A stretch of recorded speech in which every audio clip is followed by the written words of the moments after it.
함께 자리에서 일어나셔서 말씀 봉독하시겠습니다. 또 이르시되 하나님의 나라는 사람이 씨를 땅에 뿌림과 같으니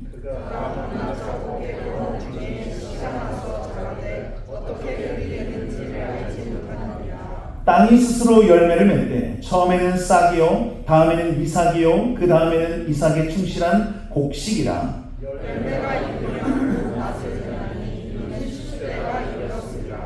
또 이르시되 우리가 하나님의 나라를 어떻게 비교하며 또 무슨 비유로 나타낼까?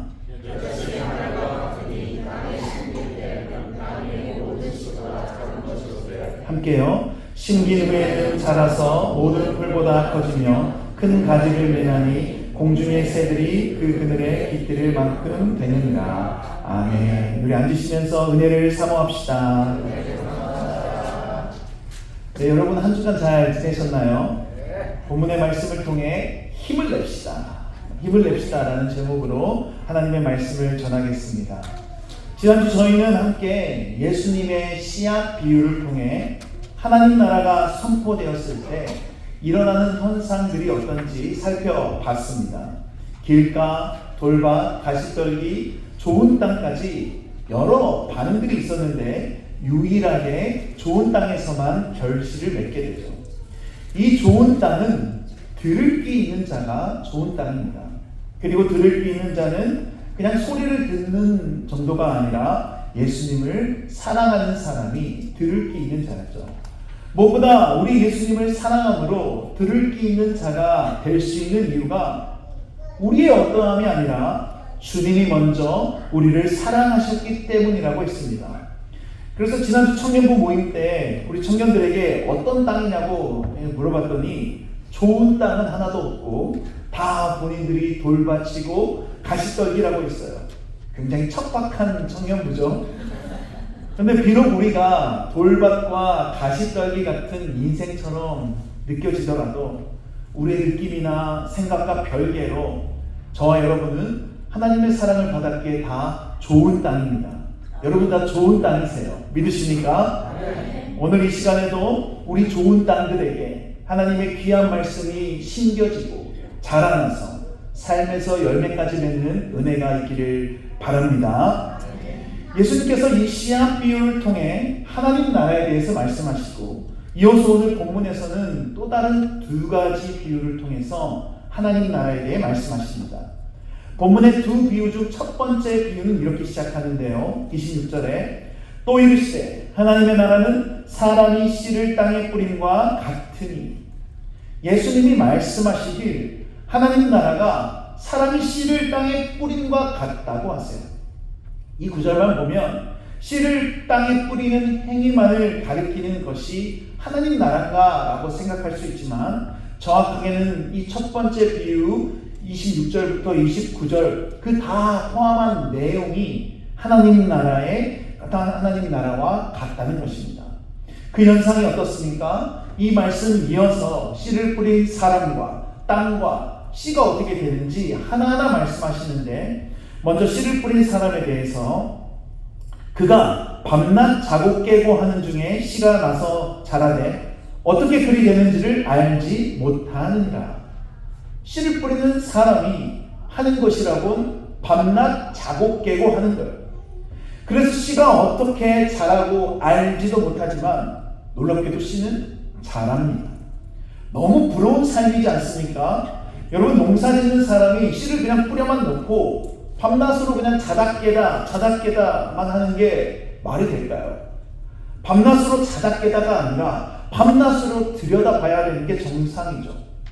제가 농사를 짓진 않지만 주변 분들을 보면 파종을 언제 해야 될지부터 엄청나게 신경을 쓰죠. 또 늘 밭에 나가서 잡초를 뽑고 때가 되면 비료가 필요하면 비료를 뿌려주고 고추 같은 거는 고추대를 또 세워줘야 합니다. 그런 것들을 다 살피고 해야 된다는 거예요. 그런데 본문에 씨 뿌리는 사람은 씨가 나서 어떻게 자라는지 알지도 못할 정도로 자다 깨다만 하고 있어요. 그리고 모든 이 중간의 과정들은 생략되고 있습니다. 다음으로 땅은 어떻습니까? 28절은 함께 읽어보실까요? 시작.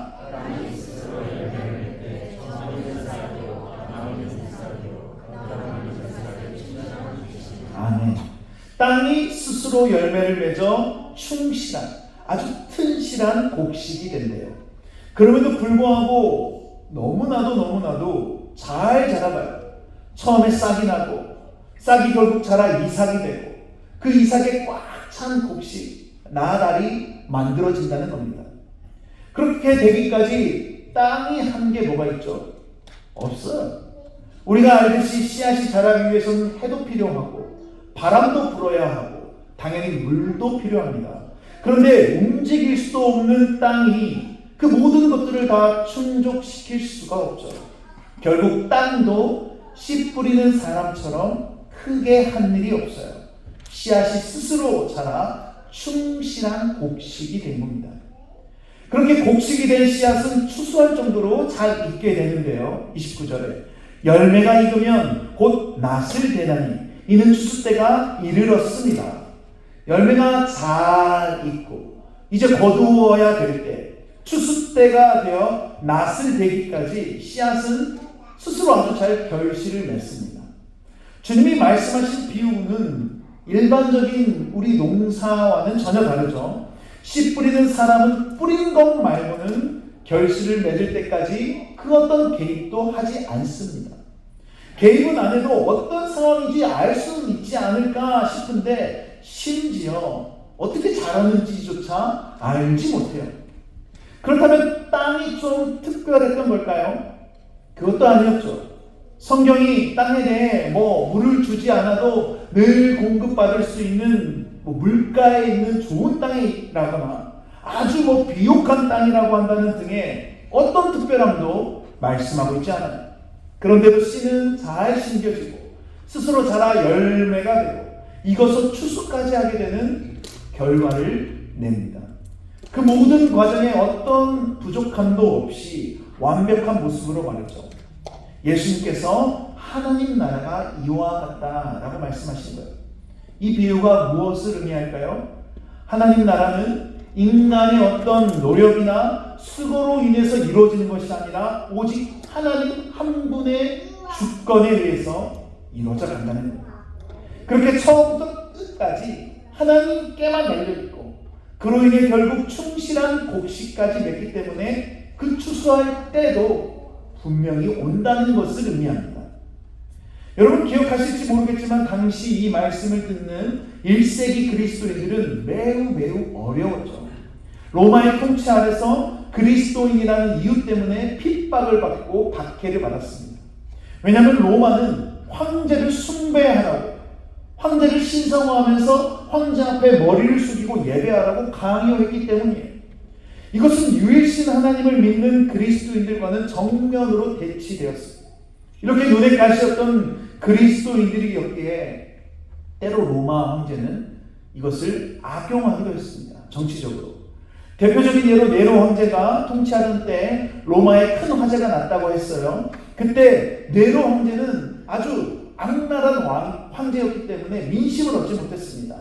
백성들 사이에서 그래서 저 황제가 일부러 자기 궁정을 좀 넓히려고 불을 냈다라는 그런 소문이 돌았어요. 이런 상황에 민심이 전혀 수습되지 않자 기독교인들을 타겟으로 삼아 그 화재를 그들이 저질렀다라고 했고, 당시 많은 그리스도인들이 그래서 불에 타 죽거나 맹수들에게 던져지는 잔인한 일들이 자행되었죠. 이 불에 태우는 것도 기록을 보니까 화형 정도가 아니라 또 로마 사람들이 야외에서 파티를 하는데 그 파티 장소를 밝히는 횃불로 태웠다고 해요. 끔찍하지 않습니까? 분명히 그 가운데 살타는 냄새가 가득했을 텐데 그 냄새는 파티를 하던 로마인들에게는 고기 굽는 냄새처럼 아마 향기로웠을 것이고, 그 냄새가 주변까지 퍼져가서 그 냄새를 맡은 그리스도인들에게는 트라우마처럼 남았을 거예요. 이렇게 힘겹게 신앙생활을 해가고 있던 당시 그리스도인들은 하루하루를 버티기가 힘들었습니다. 하나님 나라 그 자체이신 예수님으로 인해 하나님 나라가 선포되었는데 핍박과 억압의 상황은 그대로여서 아무런 힘이 없는 하나님 나라처럼 보였던 거예요. 본문의 표현대로라면 씨가 심겨졌다고는 하는데, 뿌려졌다고는 하는데 이 씨가 잘 자라는지, 어떻게 잘 뿌리는 내리는지 보이지도 않고 알 수도 없는 것과 같은 상황인 것이죠. 그런 그들에게 이 비유는 비록 그렇게 보일지라도 그 씨앗은 살아있고 자라고 있고, 그래서 언젠가 추수의 때가 온다는 사실을 말씀하고 있어요. 이것은 그 그리스도인들에게 힘이 되었고 소망이 되었을 것입니다. 특별히 29절에서 열매가 익으면 낫을 된다고 하고, 이것이 추수 때라는 표현은 요엘서를 인용한 거예요. 우리 한번 요엘서를 함께 읽어보실까요? 시작. 너희는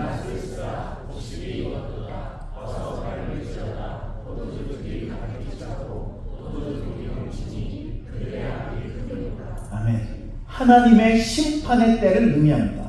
그런 점에서 오늘 본문의 열매가 익으면 곧 낫을 대니라는 표현은 추수할 때가 되었다는 그때가 분명히 온다는 의미도 있지만, 하나님의 심판이 있고 그때는 이스라엘이 진정한 구원과 자유를 얻을 뿐더러 그리스도를 대적하고 모르는 자들은 형벌을 받게 되는 그 심판의 의미도 있는 거예요.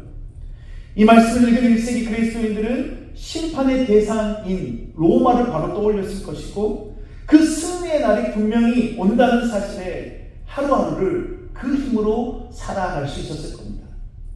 다음으로 두 번째 비유는 겨자씨 비유인데요. 30절도 우리 한번 함께 읽어보실까요? 시작. 또 이르시되 아멘. 하나님 나라를 무엇에 띄어 설명할까? 라고 하시면서 겨자씨 한 알과 같다고 하시는데요. 31절. 겨자씨 한 알과 같으니 땅에 심길 때에는 땅 위의 모든 씨보다 작은 것이로되. 겨자씨는 땅에 심길 때, 그러니까 그 씨앗의 형태로는 땅에 있는 모든 씨보다 작다고 해요. 그러나 실제로는 말 그대로 겨자씨가 세상에서 가장 작은 씨앗은 아닙니다.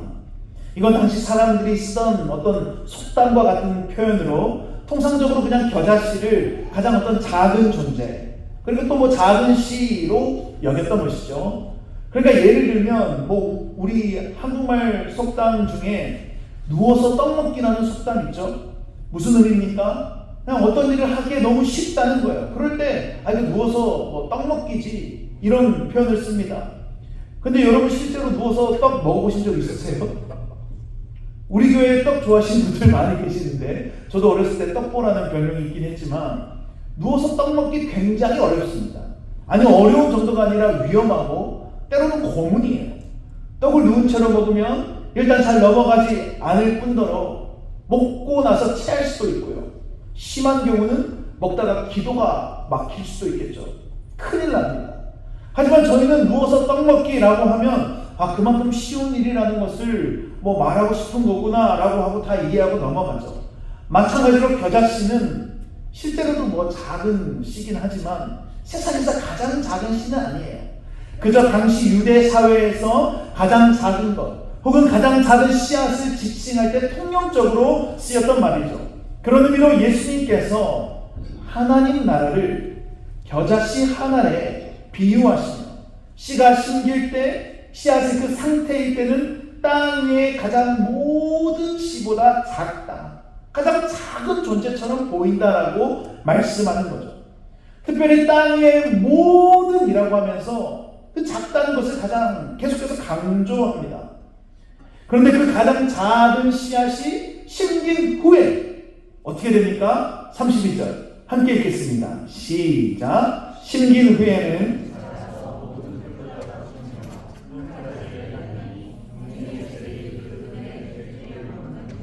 아멘.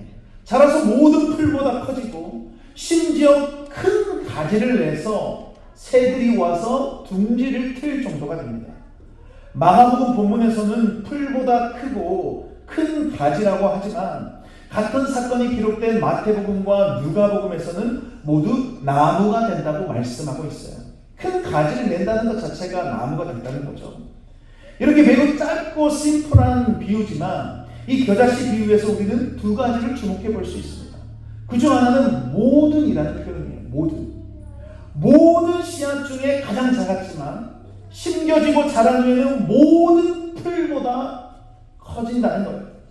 마가는 의도적으로 겨자씨가 모든 풀보다 더 커져서 풀을 뛰어넘어 나무가 되었다는 것을 말씀함으로 가장 작았지만 가장 크게 되었다는 것을 강조하고 있는 겁니다.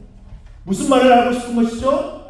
예수님이 전하고 있는 이 하나님 나라는 저 크고 두렵고 엄청나게 거대해 보이는 씨앗 로마에 비하면 하찮게 보이고 작게 보이지만 후에는 그 로마보다 비교할 수 없을 정도로 모든 풀보다 더 커지고 심지어 큰 가지를 내는 나무가 된다는 거예요. 범접할 수 없는 다른 차원이 된다는 것입니다. 그게 바로 세상 나라들과 다른 하나님 나라다라는 겁니다. 또 다른 한 가지는 심겼다라는 표현이에요. 오늘 본문에서는 두 번 이 표현이 반복되는데 31절에서도 심길 때에는 32절에도 심긴 후에는 그러나 동일한 사건이 기록된 복음서들에서는 한 번만 이걸 언급합니다. 그리고 그 쓰임에 있어서도 오늘 본문과 좀 차이를 보여요. 마태복음 13장 31절 또 비유를 들어 이르시되 천국은 마치 천국은 하나님 나라인데요 사람이 자기 밭에 갖다 심은 겨자씨 하나 같으니 갖다 심은 겨자씨 하나 이미 심겨진 상태의 겨자씨인 거죠. 이어서 누가복음 13장 19절에서도 이건 한번 함께 읽겠습니다. 시작. 마치 사람이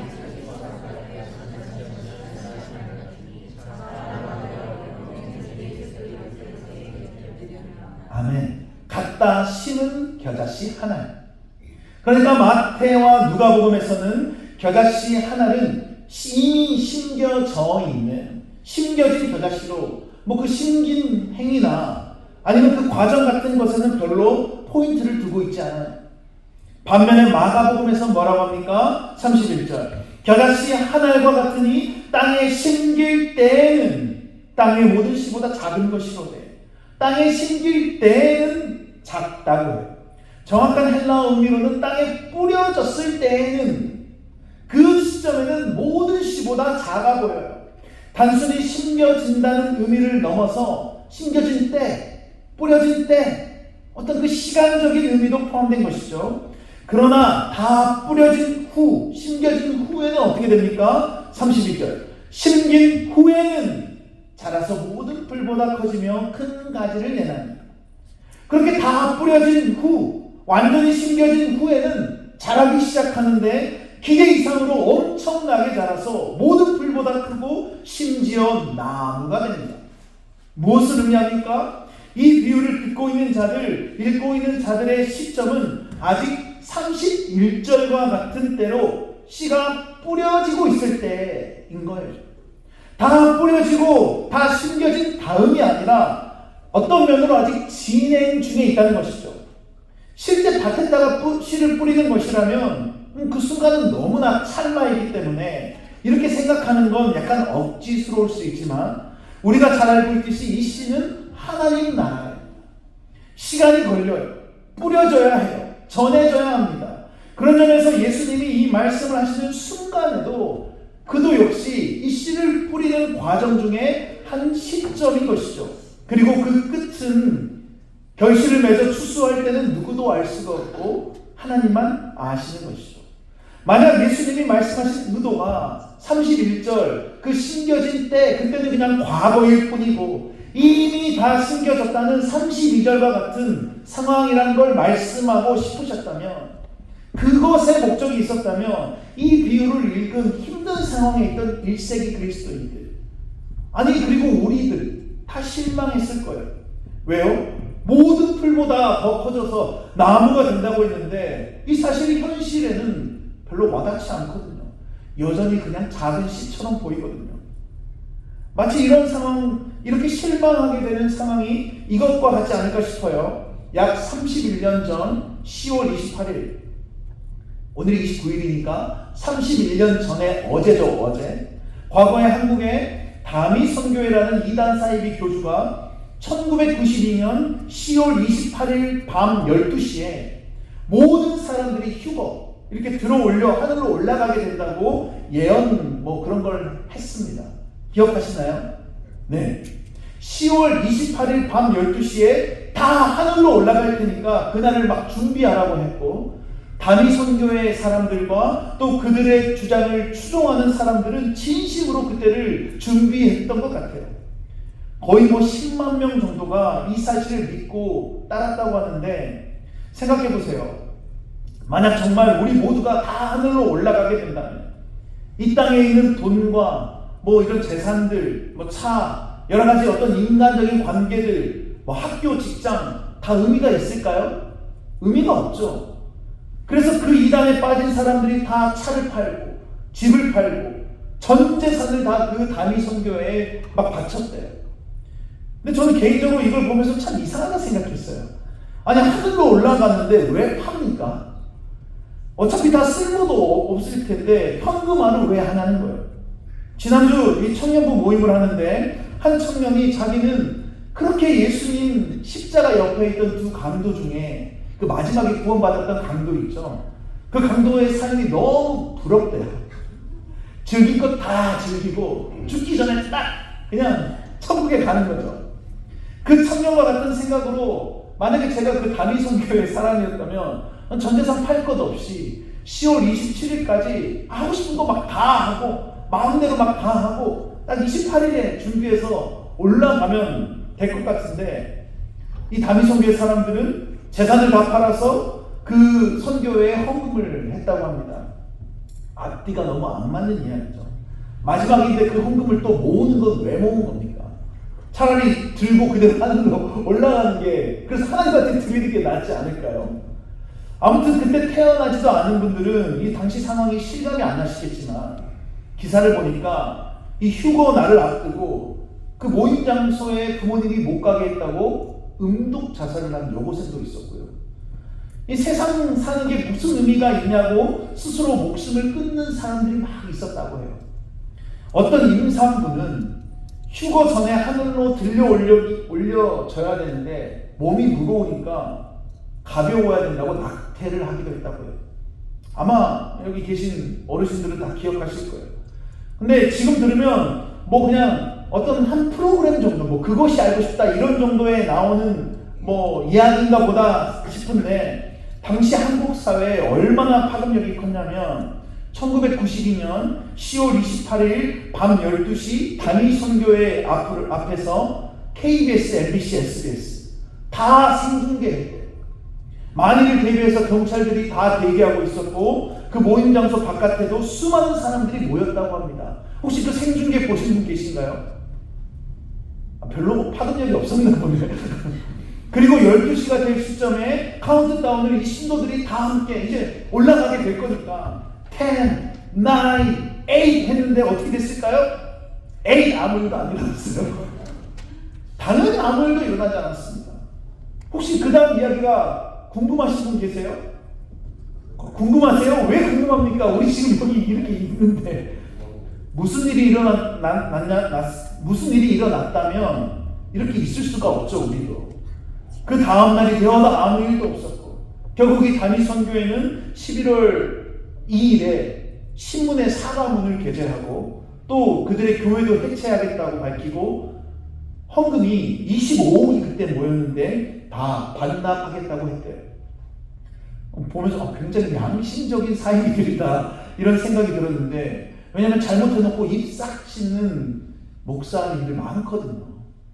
그것보다 인간적으로는 훨씬 나은 것 같아요. 아무튼 마치 이런 단위 선교회에서 휴거가 일어날 것이라고 했는데 아무 일도 일어나지 않고 그에 대한 후폭풍이 엄청나게 컸던 것처럼, 겨자씨 비유를 듣고 있는 자들이 이미 겨자씨가 다 뿌려지고 나무가 되어 큰 나무가 하나님 나라다 라고 했다면 실망했을 거예요. 그렇지 않았거든요. 너무나 로마의 압제 때문에 힘들거든요. 그들은 세상에서 겨자씨와 같은 처지로 고통받고 있었기 때문에요. 그러나 마가복음에서 강조하는 것처럼 이 마가복음을 읽는 1세기 그리스도인들의 때는 아직 씨가 뿌려지는 중이었습니다. 그래서 겉으로 보기엔 땅 위에 모든 씨보다 작게 보이고 별 볼 일 없어 보여요. 그러나 이제 다 뿌려진 후에 하나님의 그때가 오면 어떻습니까? 모든 풀보다 커지고 나무가 됩니다. 어느 정도냐면 공중의 새들이 그 나무에 와서 둥지를 틀 정도죠. 공중의 새들은 성경에서 흔히 이방인들을 가리킵니다. 이방인들까지도 모든 열방을 다 품고 모든 것을 완성하는 그리스도의 공동체가 된다는 겁니다. 이 비유를 읽고 있는 그리스도인들은 이방 민족들을 품기는커녕 소수로 로마의 핍박과 박해로 스스로 목숨도 부지하기 힘든 상황에서 이 소망의 메시지를 듣게 된 것이죠. 이처럼 겨자씨 비유를 통해 우리가 알 수 있는 것은 하나님 나라가 우리와 우리의 기대와는 다르게 비록 지금 하찮게 보이고 작아 보이지만 심긴 후 나중에는 결국 나무가 되어서 온 열방을 품을 정도로 위대하게 된다는 겁니다. 정리하면 예수님께서 이 하나님 나라에 대해 두 가지 비유를 통해 말씀하셨습니다. 첫 번째 비유는 하나님 나라가 사람이 씨를 땅에 뿌린 것 같은데 씨 뿌리는 사람은 밤낮 잠만 자고 졸고 깨고 이것 말고 어떻게 자라는지도 모르고 땅도 역시 아무것도 한 게 없지만 씨는 충실한 곡식이 될 정도로 스스로 열매를 맺어요. 그리고 그 열매가 익어 추수할 때가 온다는 것입니다. 이것은 하나님 나라가 어떤 인간의 노력과 수고로 이루어지는 것이 아니라 하나님의 주권에 의해 달려있다는 것을 말씀하는 것이죠. 씨 뿌리는 자나 땅과 같은 1세기 그리스도인들 그리고 우리도 역시 마찬가지로 현실을 보면 하나님 나라가 진행되는지 하고 흔들리고 헷갈릴 때도 있지만 결국 하나님 나라는 스스로 자라 열매를 맺게 될 거예요. 이 사실은 소망을 갖게 하고 지금을 살아갈 힘과 희망을 주는 것이죠. 다음으로 두 번째 비유는 하나님 나라를 겨자씨 한 알에 비유해서 그 씨가 땅에 심겨질 때는 그 시점에는 모든 씨앗보다 작지만 심긴 후 자랄 그 씨는 모든 풀보다 커지고 아예 차원이 되는 큰 나무가 된다고 말씀하셨습니다.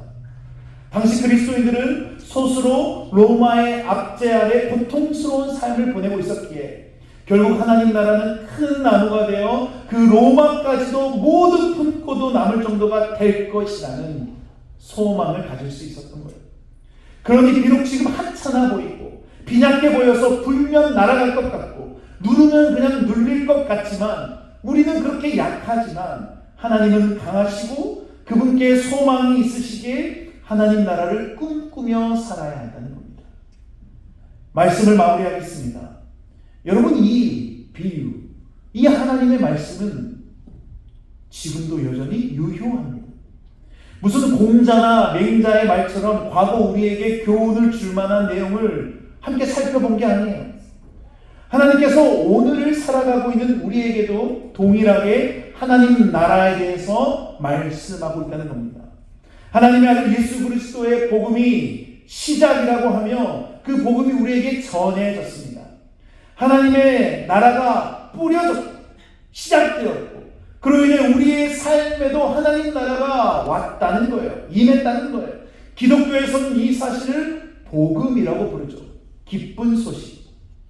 이 기쁜 소식으로 인해 하나님 나라를 모르고 길 잃은 양처럼 살던 우리가 완전히 새로운 신분으로 하나님 나라라는 놀라운 영광을, 놀라운 신분을 얻게 되었어요.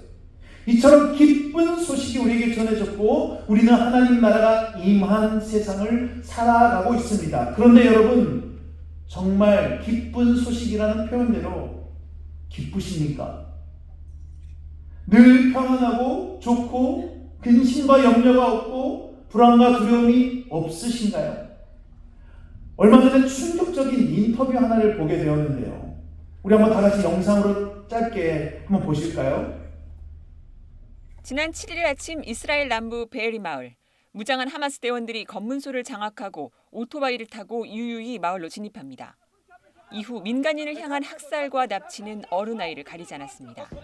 12시간 동안 총성 소리를 들으며 숨어 있어야 했던 남성. 이웃집에 놀러 갔던 8살 딸 아이는 결국 숨졌습니다. We found Emily. She's dead. And I went, yes! I went, yes, and smiled. Because that is the best news of the possibilities that I knew. 인질로 끌려가 끔찍한 고통을 겪는 것보다 죽음이 오히려 낫다는 아버지는 인터뷰 내내 비통함을 감추지 못합니다. She'd be in a dark room filled with Christ knows how many people and terrified every minute, hour, day and possible years to come. So death was a blessing, an absolute blessing. 여러분, 딸이 그렇게 잡혀가서 죽게 된 게 축복이라고 웃으면서 예스라고 했다. 지금 이 세상에 일어나고 있는 일이에요. 상상도 하고 싶지 않습니다. 저 먼 이스라엘 땅에만 이런 비극이 있는 게 아니라 지난주 이 땅 미국에서 메인주에서도 총기 난사로 18명이 죽었습니다. 목숨을 잃었어요. 특별히 잘못한 사람들입니까? 아니에요. 그냥 평범하게 자기 삶을 살고 있던 사람들이었습니다. 미국에 올해 아직 2달이나 남았는데 총기 사고로 생명을 잃은 사람이 36,000명이에요. 이것도 제가 얼마 전에 본 거니까 더 늘어났겠죠. 단적인 예로 오늘이 이태원 참사 1주기인데요. 불과 1년 전에 서울 한복판에서 159명이 사망했습니다. 그뿐입니까? 여러분, 우리 개개인의 삶 면면에는 온갖 문제들과 고통으로 씨름하고 있죠. 이런 가운데 믿음을 지키고 하나님 나라의 백성으로 살아간다는 거 쉽지 않아요. 소망이 보이질 않습니다. 절망적이고 막막합니다. 그냥 다 손을 내려놓고 싶을 때가 한두 번이 아니에요. 1세기 그리스도인들과 별반 다를 바 없는 삶인 것이죠. 함께 지내던 사람이 야외 파티를 하는데 횃불로 태워지는 걸 보고 무슨 생각이 들었을까요? 여러분, 상상이나 되십니까? 그런 그들에게, 이런 우리에게 예수님이 하나님 나라라는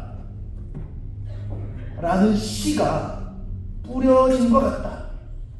뿌린 사람도 알지 못하고 땅도 아무것도 못했지만 스스로 열매 맺는 것처럼 그 나라는 하나님의 때에 완성될 것이다.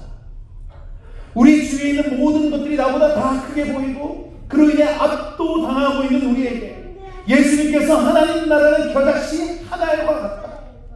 작아 보이고 하찮아 보이지만 결국 모든 풀보다 커질 것이고 나무가 될 것이다 라고 말씀하신 거예요.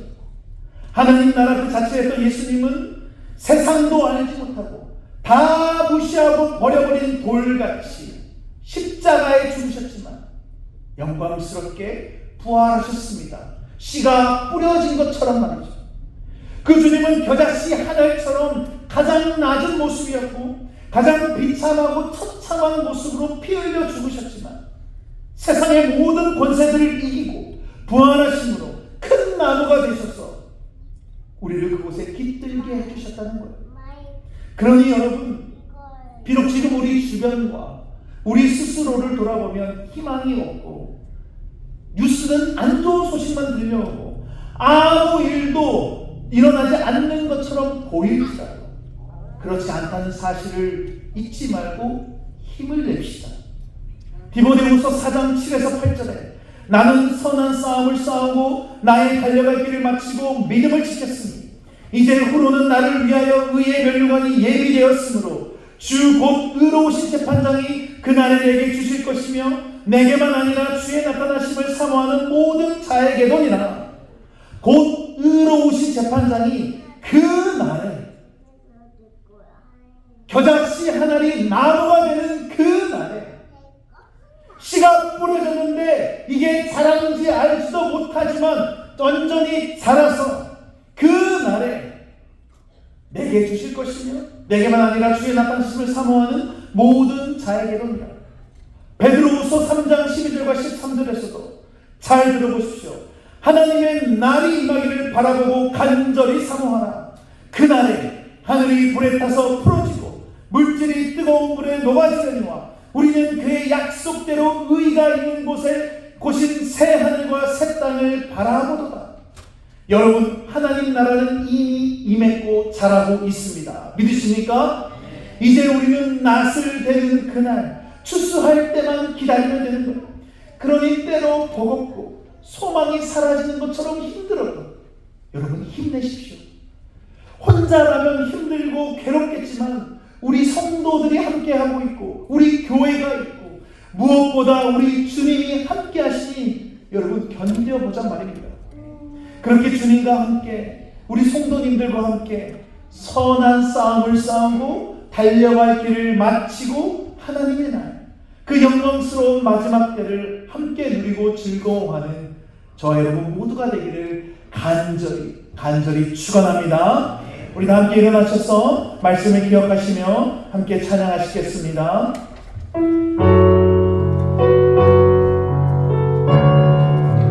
주의 나라가 임할 때 하나님 나라를 생각하시며 주의 나라가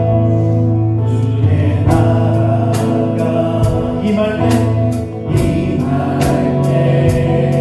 하나님 임재하실 때 예배가 되고 기적은 일어나네.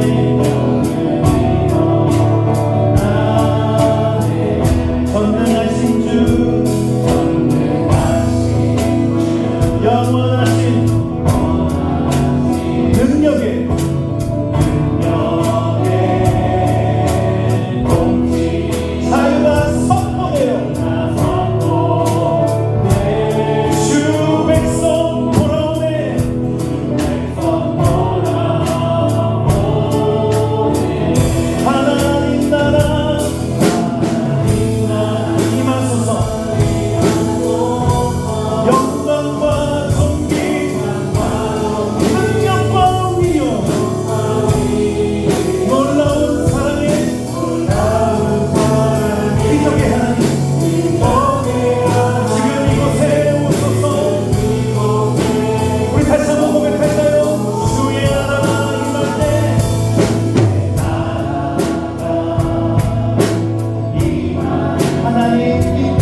얼마나 돼가고 있는 건지, 겨자씨 하나처럼 하찮아 보이고 불면 그냥 날아버릴 것 같고 누르면 그냥 찌그러져 갈 것 같은 모습임을 고백합니다. 하오나 주님, 주께서 말씀하셨듯이 비록 우리는 보이지 않지만, 와닿지 않지만 하나님 나라는 언젠가 완성될 것이고, 그 겨자씨 한 알이 싹이 트고 자라서 이삭이 되고 그로 인하여서 큰 나무가 될 것이라고 하셨으니 우리에게 이런 소망을 갖고 살아갈 수 있는 믿음을 허락하여 주시옵소서.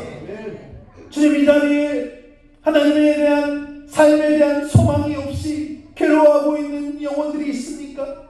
주님, 이들의 삶을 어루만져 주시고 이들의 삶에 살아있는 소망을 허락하여 주셔서 하나님 나라를 꿈꾸고 그 나라가 오기를 고대하고 바라며 살아갈 수 있도록 하나님 인도하여 주시옵소서. 매일매일 그렇게 베푸시는 주님의 보살핌 없이는 단 한순간도 살아갈 수 없는 저희를 불쌍히 여기시고 우리의 삶이 늘 주님의 은혜 아래 거하는 삶 되게 하옵소서. 그 은혜에 감사하여 주의 이름과 11조와 여러가지 제목의 감사의 예물과 구제와 선교의 예물에 우리의 마음과 정성을 담아 드리오니 주님 홀로 영광을 받아주시고 이 예물이 사용되는 곳곳마다 하나님의 영광만 드러나게 하시며 하늘의 뜻이 이 땅에 이루어지게 하여 주옵소서. 여러가지 사정으로 드리지 못한 이들이 있다면 그들의 모든 상황과 마음을 아시는 주께서 하늘의 위로와 평안함을 허락하여 주시고 그들의 삶이 거룩한 산제사가 되어 올려지도록 인도하여 주시옵소서. 특별히 주의 자녀들이 이 땅을 살아가며 하나님 나라의 자녀들이 이 땅의 물질 같은 것으로 인해 어려움 당하지 않도록 그렇게 비참하고 처참하고 비겁하게 살지 않도록 주님 긍휼을 베풀어 주시옵소서. 주여, 이 남은 하루도 주 안에서 평안한 하루 되게 하시고 밤에 잠 못 들지 못하고 괴로워하지 않고 사랑하는 자에게 잠을 주신다고 하셨으니 평안히 잠들게 하시며 밤마다 꿈에서도 주님 만나는 은혜를 허락하시고 눈 떠서 주님과 동행하는 이 한 주 되도록 인도하여 주옵소서. 여호와는 내게 복을 주시고 너를 지키시기를 원하며 여호와는 그의 얼굴을 내게 비추사 은혜 베푸시기를 원하며 여호와는 그 얼굴을 내게로 향하여 드사 평강 주시기를 원하노라. 이제는 우리 주 예수 그리스도의 은혜와 하나님 아버지의 사랑과 성령님의 교통하심이 비록 지금의 삶이 겨자씨 하나처럼 비참해 보이고 하찮게 보일지라도 그 씨를 자라게 하실 분이 하나님이시고 그 하나님 나라는 언젠가 완성될 것이라는 믿음을 가지고 살아가고 있는 이곳에 있는 모든 자녀들 머리 위에 그 씨앗이 보이지 않다고 교회를 떠나간 이들 머리 위에 이 땅과 조국 대한민국 위에 이제부터 영원까지 항상 함께 있을지어다. 아멘.